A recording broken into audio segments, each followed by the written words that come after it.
Workman compensation act series के इस chapter में आपका स्वागत है। आज जिस टॉपिक पर हम बात कर रहे हैं वह है डिसेबलमेंट, निःशक्तता। टॉपिक पर बात करने से पहले यह स्पष्ट कर देना आवश्यक है कि इस टर्म की इम्पोर्टेंस क्या है। जैसा कि हम सभी जानते हैं कि वर्कमैन कंपनसेशन एक्ट का जो मुख्य उद्देश्य है वह कंपनसेशन प्रोवाइड कराना है। और किसे प्रोवाइड कराना है? कर्मचारियों को।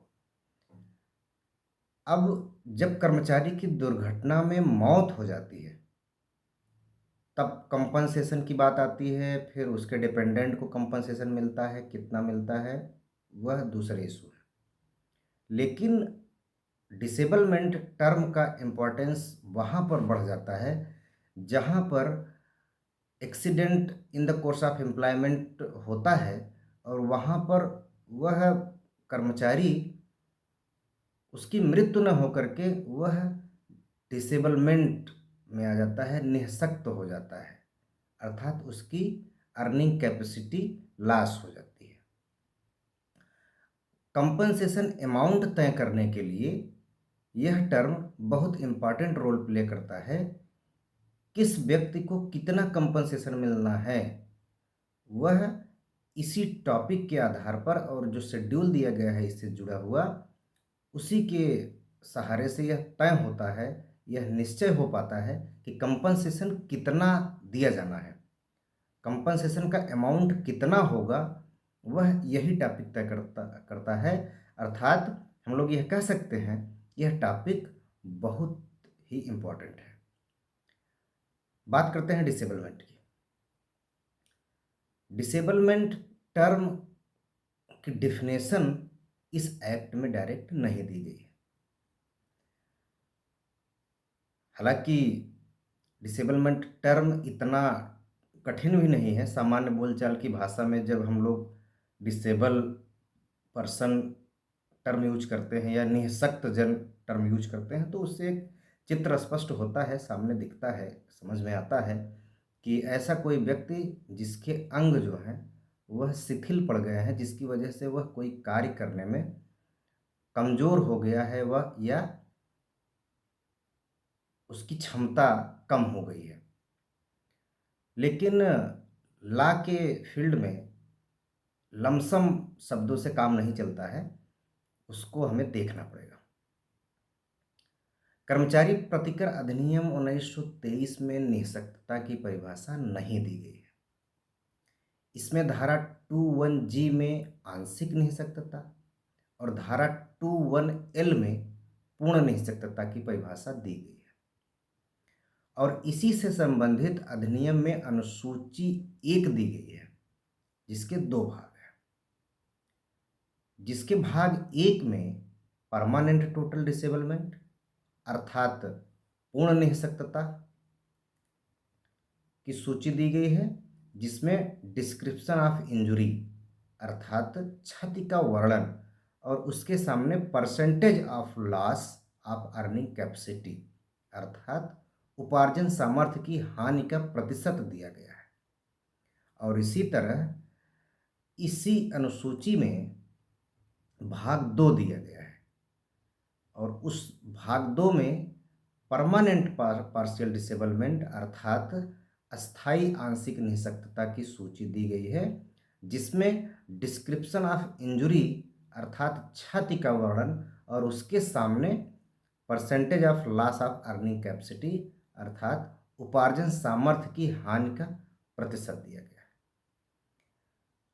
कहने का मतलब ये है कि इस एक्ट में जो डेफिनेशन क्लाज है उसके 21G में पार्शियल डिसेबलमेंट और 21L में टोटल डिसेबलमेंट की डेफिनेशन दे दी गई है और इसी से जुड़ी हुई एक लिस्ट दी गई है जिसमें बताया गया है कि किस अंग में कितनी चोट लगी तो उसका कितना परसेंटेज होगा, मतलब वह इंजरी वह डिसेबलमेंट कितना परसेंट माना जाएगा। जितना परसेंट माना जाएगा उसी के अनुसार उसको कंपनसेशन मिलेगा। अर्थात जितना ज़्यादा डिसेबलमेंट आया रहेगा उतना ज़्यादा कंपनसेशन मिलेगा, जितना कम डिसेबलमेंट रहेगा उतना कम कंपनसेशन मिलेगा। कहने का मतलब ये है कि यहाँ पर पूरा का पूरा काम जो इस एक्ट का है वो सारी व्यवस्था कर देना जिससे कंपनसेशन का अमाउंट तय करने में आसानी हो जाए, निश्चितता आ जाए, और किसी को कंपनसेशन मिलना है कि नहीं मिलना है इसमें निश्चितता आ जाए। इसी उद्देश्य से यह एक्ट बनाया गया है। डिक्शनरी मीनिंग पर अगर जाएंगे डिसेबलमेंट की, the dictionary meaning of the word disable is to deprive of competent strength और पावर, फिजिकल और mental to injury so as to no longer to be fit for certain duties or services. Disablement means any mental or bodily injury, illness, disease or infirmity. It means that deprive of capability of effectiveness, especially to impair the physical abilities. निःशक्त व्यक्ति का अर्थ है लंबी अवधि तक के शारीरिक, मानसिक और संवेदनात्मक क्षीणता वाला व्यक्ति जो उसकी समाज और समान रूप से दूसरों के साथ परस्पर क्रिया में बाधाओं के कारण उसकी पूर्ण और प्रभावी प्रतिभागिता को अवरोधित करता है। दिव्यांगजन समान अवसर अधिकार संरक्षण एवं पूर्ण भागीदारी अधिनियम 1995 की धारा 2 न में निःशक्त दिव्यांग व्यक्ति की परिभाषा दी गई है, जिसके अनुसार निःशक्त से ऐसा कोई व्यक्ति अभिप्रेत है जो किसी चिकित्सा प्राधिकारी द्वारा यथा प्रमाणित किसी निःशक्तता से कम 40% से ग्रस्त है। अर्थात जो व्यक्ति 40% से कम डिसेबल है उसे डिसेबल नहीं माना जाता है। अब कर्मचारी प्रतिकर अधिनियम 1923 की धारा 21L में जो परिभाषा दी गई है,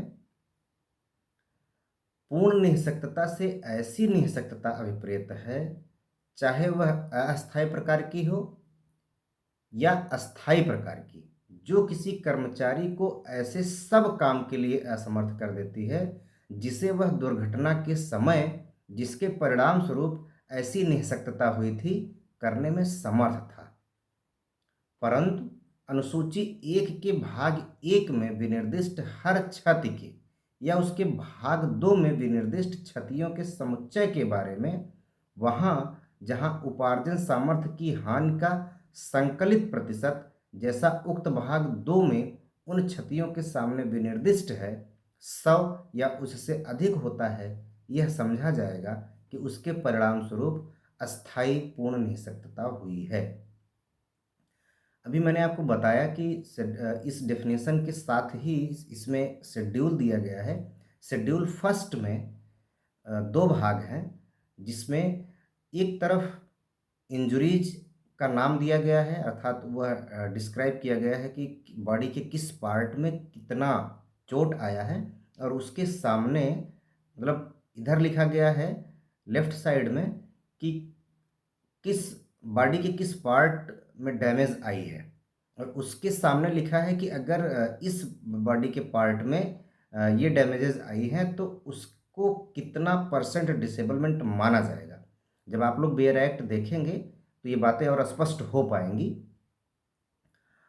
section 21L total disablement means such disablement whether of a temporary और permanent nature is incapacitates an employee for all work which he was capable of performing at the time of the accident resulting in such disablement, provided that permanent total disablement shall be deemed to result from every injury specified in part 1st of schedule 1st or from any combination of injuries specified in part 2nd thereof, where the aggregate percentage of the loss of earning capacity as specified in the said part 2nd against those injuries amount to 100% और मोर।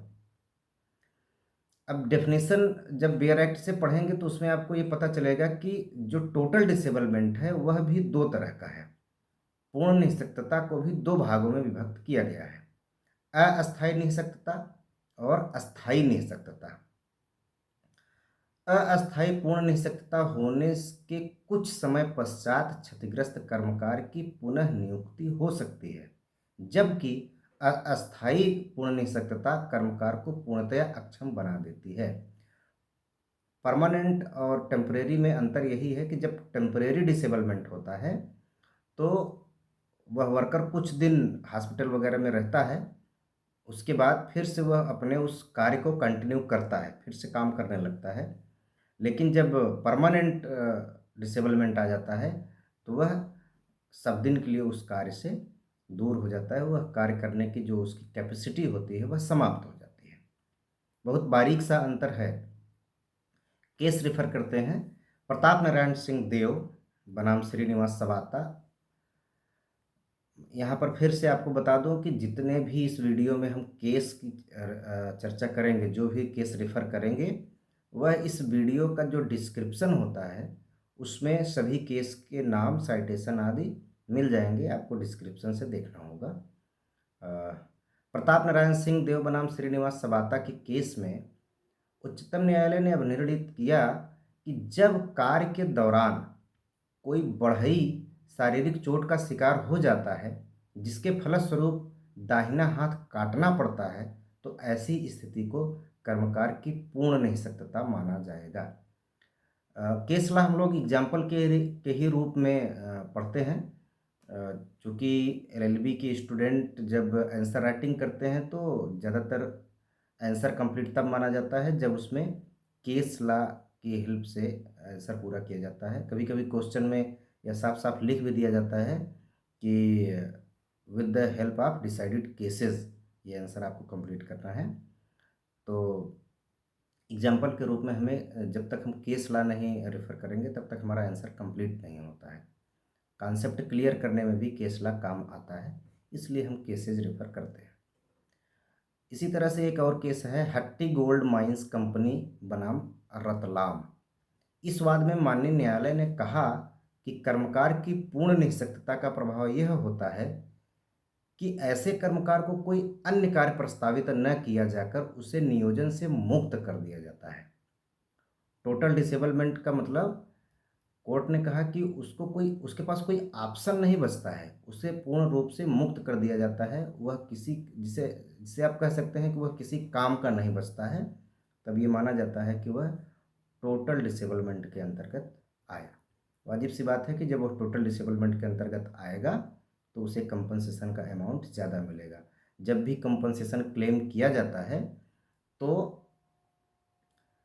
हमेशा जो appellant होता है उसका advocate हमेशा यह प्रयास करता है कि जो डिसेबलमेंट का परसेंटेज है वह मैक्सिमम आए, और जिस व्यक्ति को कंपनसेशन देना होता है, जो अपोज्ड करने वाली पार्टी होती है, वह हमेशा इस बात के लिए लड़ती है कि डिसेबलमेंट कम से कम आए, डिसेबलमेंट का जो परसेंटेज है वह कम से कम आए।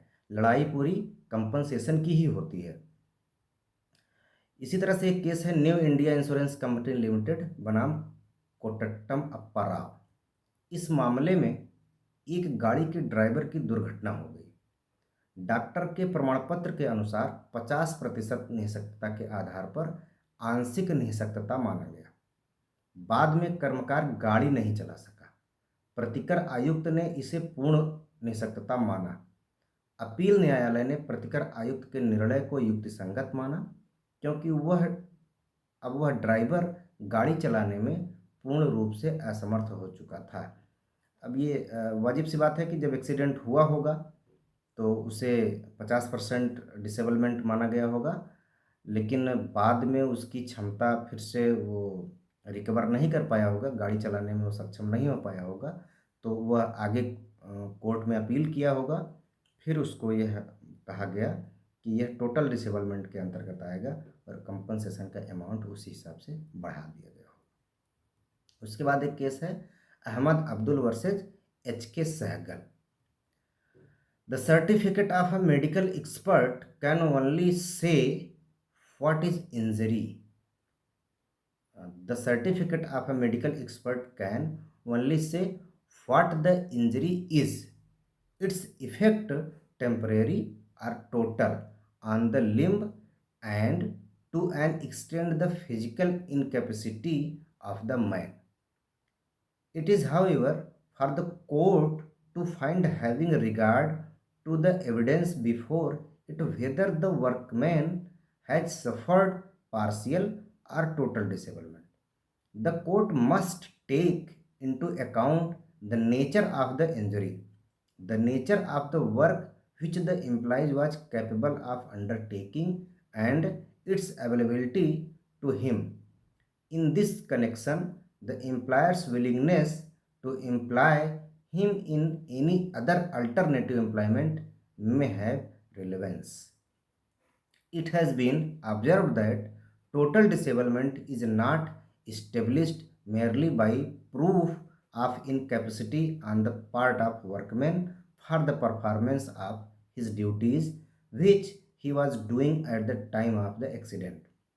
What should be established is that there was incapacity for every other kinds of work which he was capable of performing at the time of the accident. Whatever may be the nature of that work and whatever may be the income derivable therefrom. कहने का मतलब ये है कि मान लीजिए कि कोई वर्कर किसी वर्क को कर रहा है। उदाहरण के लिए एक कपड़ा सिलने वाला जो टेलर होता है, टेलर काम कर रहा है किसी कंपनी में और उसकी अंगुली किसी एक्सीडेंट की वजह से कट गई। तो अब वहाँ पर जो कंपनसेशन देने वाली कंपनी है, जिस कंपनी में काम कर रहा था, अगर वह यह तर्क देता है कोर्ट के सामने कि वह टेलर जो है उसके पैर में इतनी क्वालिटी है, वो इतना योग्य आदमी है वह कि पैर से पेंटिंग बना लेता है, इसलिए वह अर्निंग कर सकता है, अतः हम उसको टोटल डिसेबलमेंट के अंतर्गत नहीं मानेंगे और उसको हम टोटल डिसेबलमेंट का कंपनसेशन नहीं देंगे। तो इस तरह के तर्क क्या कहेंगे, इस तरह के कुतर्क कोर्ट कभी नहीं स्वीकार करेगा। कोर्ट का यह स्पष्ट डायरेक्शन है, यह कहा है कई मामलों में कि यदि वह व्यक्ति जो कार्य कर रहा था, अगर उस कार्य को उसी स्थिति में करने में वह सक्षम नहीं बचा एक्सीडेंट के बाद, तो उसको टोटल डिसेबलमेंट के ही अंतर्गत माना जाएगा। आप ये नहीं कह सकते हैं कि वह बहुत अच्छा सिंगर है, मान लीजिए कि उसके हाथ की अंगुली कट गई, वह कपड़ा नहीं सिल पाएगा, लेकिन वह बहुत अच्छा गाना गाकर अर्निंग कर सकता है। वो गाना गा कर के अर्निंग करना उसका दूसरा वर्क प्लेस है, वह दूसरे तरीके से अर्निंग कर लेगा, वो चाहे जितना इनकम कर ले, उससे मतलब नहीं है। जिस कार्य को करते समय उसका एक्सीडेंट हुआ है, जिस एम्प्लॉयमेंट में वह था, उस कार्य को करने में अगर वह असक्षम हो जाता है, उसकी कैपेसिटी खत्म हो जाती है, तो वह टोटल डिसेबलमेंट के ही अंतर्गत आएगा। मैं उम्मीद करता हूँ यह आपको स्पष्ट हो पाया होगा। फिर से एक बार बताता हूँ, जिस कार्य को करते समय एक्सीडेंट हुआ, उस कार्य को अगर करने में वह दोबारा एक्सीडेंट के बाद दोबारा सक्षम नहीं हो पाया, तो वह फिर टोटल डिसेबलमेंट के अंतर्गत आएगा। आप ये तर्क नहीं दे सकते कि उस व्यक्ति के अंदर वह मल्टी टैलेंटेड पर्सन है, वो और भी दूसरे तरीके के कार्य करके अपनी जो है आजीविका चला सकता है और भी इनकम कर सकता है। यह तर्क कभी भी कोर्ट में मान्य नहीं होगा। कोर्ट केवल ये देखता है कि वह जिस कार्य को करते समय एक्सीडेंट हुआ, वह उस कार्य को कर पाएगा कि नहीं कर पाएगा। इसी तरह से एक managing director Canara Bank conveyance company limited versus Usman Khan का केस है। Total disablement is established only where the earning capacity become totally in existence and no medium of it remains. The meaning of the words incapacitates workmen for all work in clause 1 of section 21 is that The incapacity is not mere physical incapacity, but incapacity to secure employment produced by the injury which caused total disablement. A workman losing the right hand is not precluded from claiming higher compensation on the basis of total disablement. He can take the plea of permanent total disablement. यही बातें जो मैंने आपको समझाया वही court ने फिर repeat किया है। अर्थात न्यायालय ने पूर्ण निःशक्तता तो को स्पष्ट करते हुए कहा कि यदि किसी दुर्घटना का परिणाम यह रहा हो कि कर्मकार का नियोजन में रखना असंभव हो गया हो, तो इससे पूर्ण निःशक्तता ही दृष्टिगत होती है, चाहे कर्मकार की शारीरिक सामर्थ्य कुछ भी हो। अब यहाँ पर समझने वाली जो बात है वो ये है कि मान लीजिए कि एक्सीडेंट हो गया, शरीर के कुछ अंग कुरूप हो गए, लेकिन काम करने की क्षमता कम नहीं हुई और आपने अपने यहाँ से उसको हटा भी दिया। आप ये तर्क नहीं ले सकते, जब वो कंपनसेशन के लिए क्लेम करेगा तो आप ये तर्क नहीं दे सकते कि उनकी अर्निंग कैपेसिटी कम नहीं हुई है। आपकी अगर फिजिकल कंडीशन ऐसी हो गई कि आपको कोई और कंपनी वाला वर्क पर रखने के लिए रेडी ही नहीं हो रहा है, तो वह भी ये माना जाएगा, यह जुडिशियल इंटरप्रिटेशन है, वहाँ पर भी ये माना जाएगा कि वह डिसेबलमेंट के अंतर्गत आएगा, क्योंकि उस एक्सीडेंट के बाद उसको अब रोजगार नहीं मिल सकता, उसको काम नहीं मिल सकता, उसको कोई अपने यहाँ काम पर नहीं रखेगा। क्यों? क्योंकि वह ऐसा एक्सीडेंट हुआ तो उसको कंपनसेशन मिलेगा। मैं यहाँ पर एक बात और स्पष्ट कर दूं कि जुडिशियल इंटरप्रिटेशन इस तरह के क्यों आ रहे हैं। वो इसलिए आ रहे हैं क्योंकि यह एक्ट अपना, मैं कई बार बता चुका हूँ इसके पहले के वीडियोस में, कि यह एक्ट जो है वर्कमैन कंपनसेशन एक्ट, यह सोशल सिक्योरिटी लेजिस्लेशन है। इसका इंटरप्रिटेशन ज़्यादातर लिबरल किया जाता है ताकि जो भी वीकर सेक्शन है, ज़्यादातर कर्मचारी मजदूर जो है वो वीकर सेक्शन से आते हैं, तो उनको कंपनसेशन से वंचित करना इस एक्ट का उद्देश्य नहीं है। गलत तरीके से कंपनसेशन देना भी उद्देश्य नहीं है, लेकिन कंपनसेशन मैक्सिमम लोगों को मिले ऐसा प्रयास है, क्योंकि यह social justice, social security and social justice legislation है। अगर बहुत इसका स्ट्रिक्ट इंटरप्रिटेशन कर दिया जाएगा तो फिर वर्कर्स को जो भी कंपनसेशन के लिए जाते हैं उनको कंपनसेशन नहीं मिल पाएगा। Thus, the test of partial disablement is whether earning capacity has been reduced in every employment which the workman was capable of undertaking at the time of the accident. While in total disablement, the test is that the worker has to prove that he has become incompetent for all work and the aggregate of loss of earning capacity is 100% or more. Pratap Narayan Singh Dev versus Srinivas Sobata. In this case, it has been observed by the Supreme Court that the expression total disablement has been defined in section 2(1) of the Act, and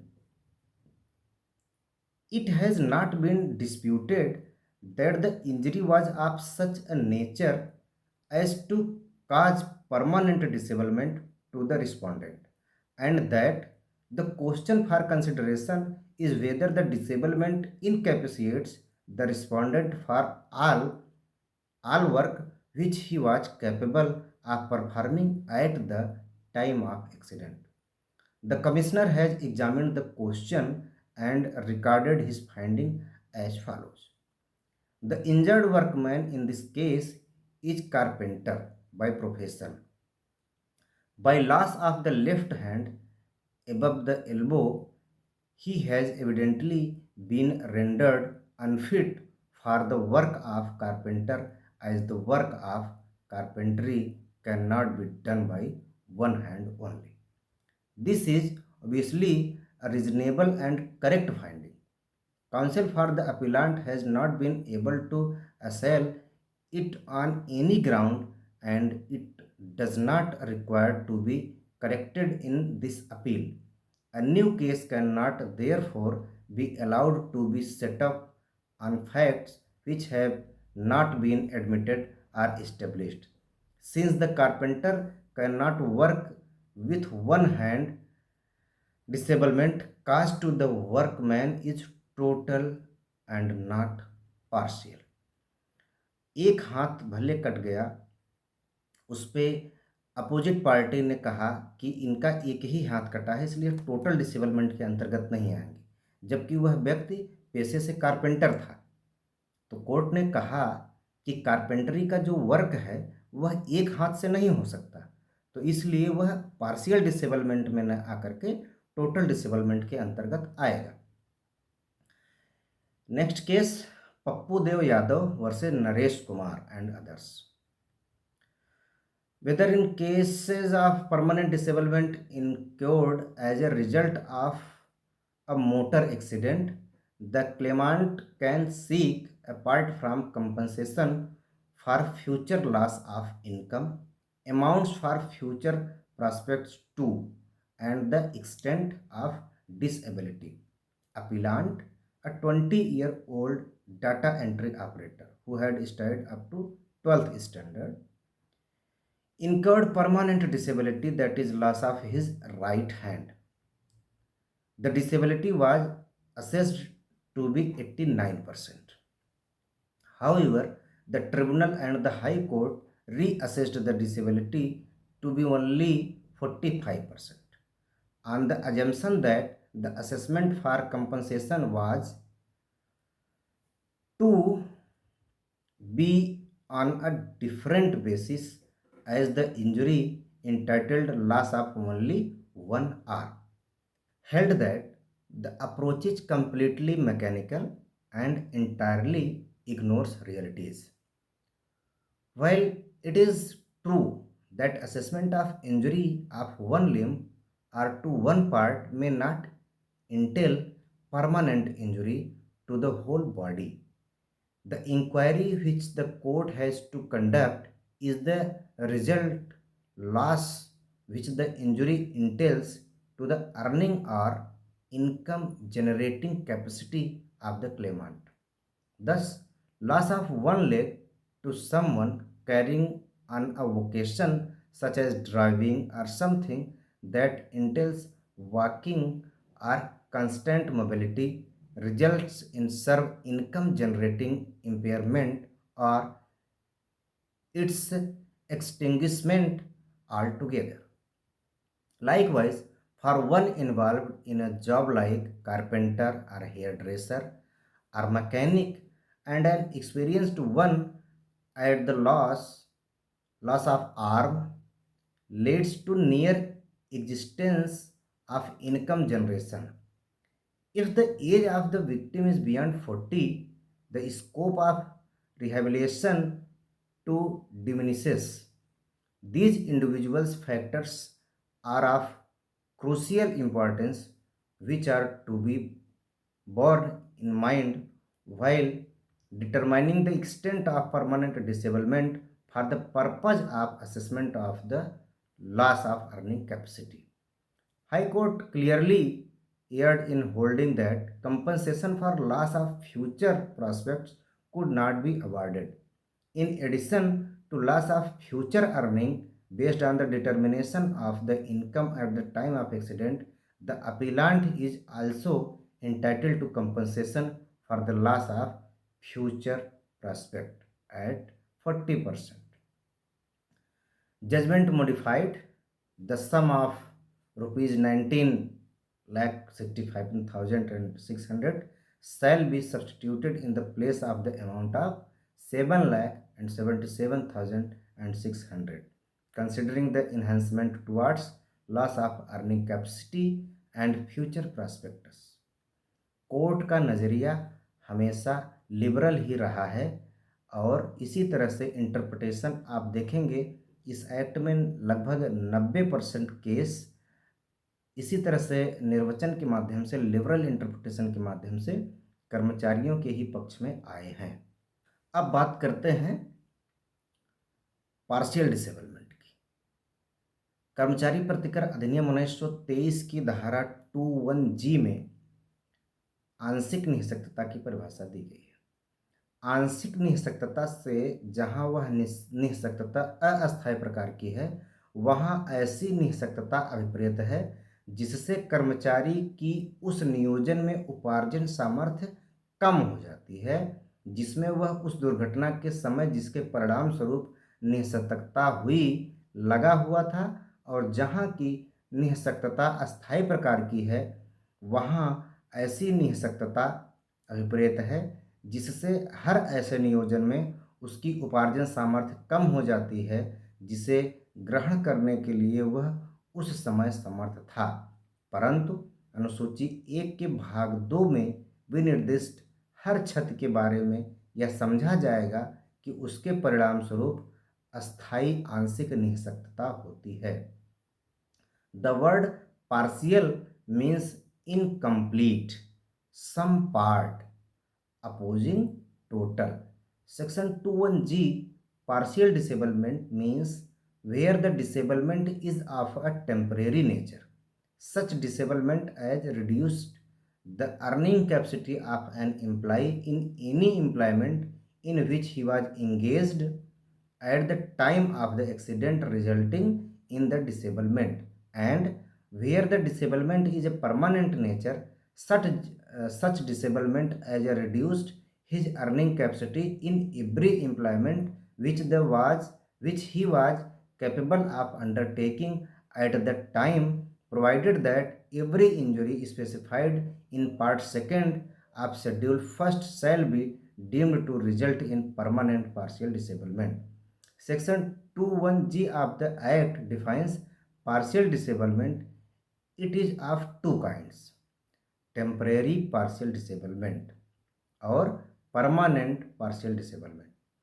Temporary partial disablement, if the earning capacity of employee is reduced in relation to the employment he had been at the time of the accident resulting in disablement, अर्थात अस्थायी आंशिक निःशक्तता का तात्पर्य ऐसी निःशक्तता से है जिससे किसी कर्मकार की उस संस्थापन में जहां वह दुर्घटना के समय नियुक्त था और जिसके परिणाम वह निःशक्तता हुई, उपार्जन सामर्थ्य कम हो जाती है।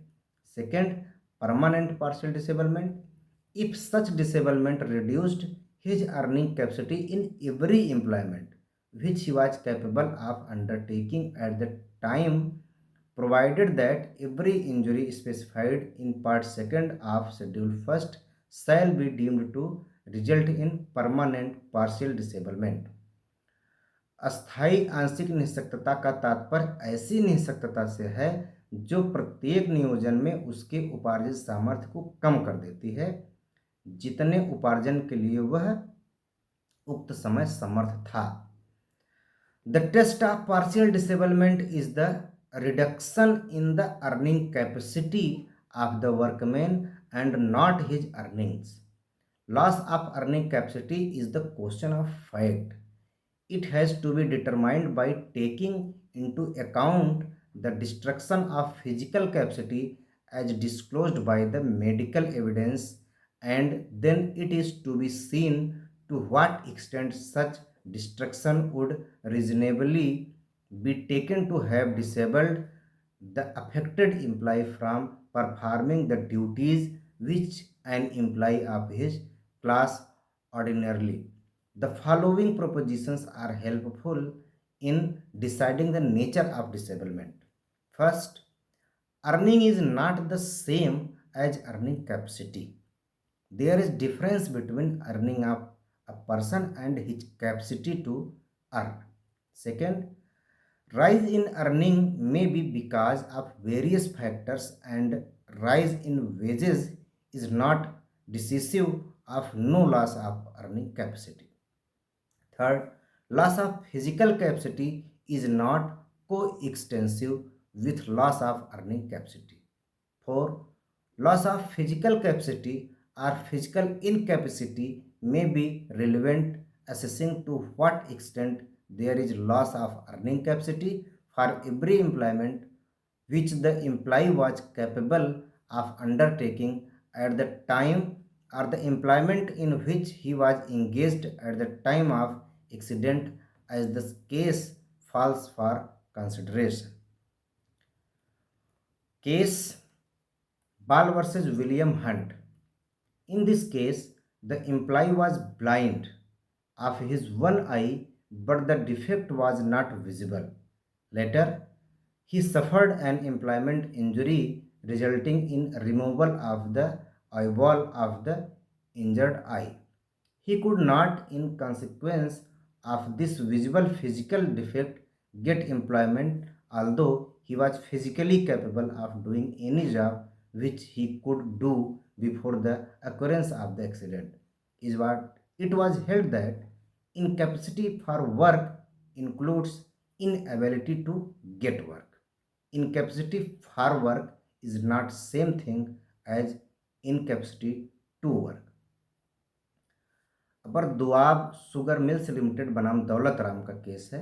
इस वाद में न्यायालय ने कहा कि यह परीक्षण करने के लिए कि कर्मकार को कौन सी निःशक्तता हुई है, यह देखना होगा कि दुर्घटना होने के समय कर्मकार जो काम कर सकता था, क्या वह केवल वही काम करने में असमर्थ है अथवा किसी अन्य प्रकार का काम करने में उसकी उपार्जन शक्ति कम हुई है।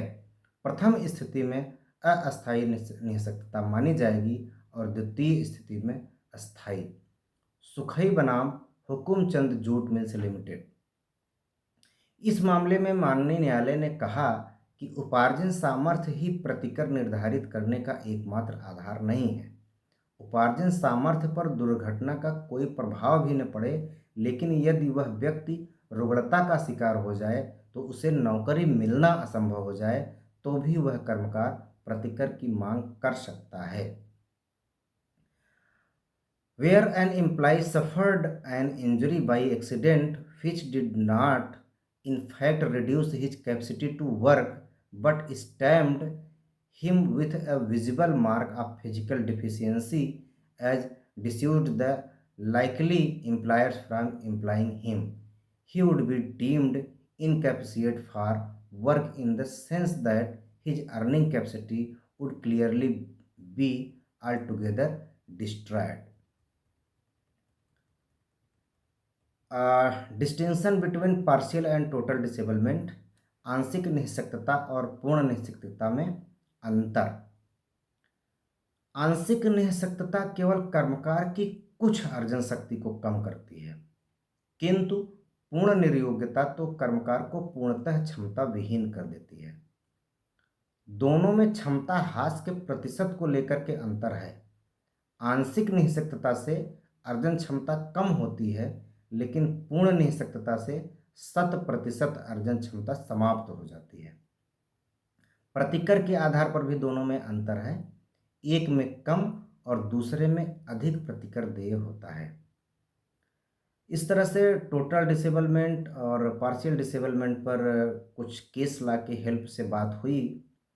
दोनों में बहुत ही बारीक अंतर भी है और दोनों में अंतर केवल परसेंटेज को लेकर के है और उसी से यह डिसाइड होता है कि कंपनसेशन का अमाउंट कितना मिलेगा। मैं उम्मीद करता हूँ कि डिसेबलमेंट से संबंधित जो भी लॉ है, मैं उससे रिलेटेड कुछ तथ्य आप तक पहुँचाने में सफल हुआ होऊंगा। और जो भी सुझाव हो कमेंट बॉक्स में ज़रूर दें। बहुत बहुत धन्यवाद।